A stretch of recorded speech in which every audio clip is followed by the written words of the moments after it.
ও হচ্ছে হুজুর, মানুষ খালি মানুষের পিছনে লেগে থাকতো। দেখো না নেটে, বেটা কোরআন হাদিস জানো কিছু? শুধু বদনাম করতে শিখেছো না কিছু জানো? কোনোদিন মানুষের সামনে দুটা হাদিস পড়ে অনুবাদ করেছো কোনোদিন? নাই বোকা মানুষ, হুজুরের নাম দিয়ে যে আপনি দিন রাত চলছেন মাথায় পাগড়ি বেঁধে, তো মানুষকে কোনোদিন দুটা কোরআন হাদিস কথা শিখিয়েছেন, শুনিয়েছেন? দেখেন নেটে, দেখেন রাস্তাতে, দেখেন হাজারো মানুষ আলহামদুলিল্লাহ এই বৈঠকে এখন শত মানুষ আছে যে বলবে আব্দুর রাজ্জাক সাহেবের সেই দিনের বক্তব্য শুনে দাড়ি ছেড়েছি, আব্দুর রাজ্জাক সাহেবের সেই দিনের বক্তব্য শুনে প্যান্ট কেটে ছোট করেছি,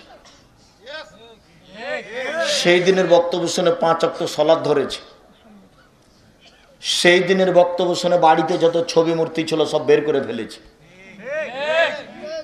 বলো তুমি মানুষের বদনাম করা ছাড়া আর কিছু শিখেছো?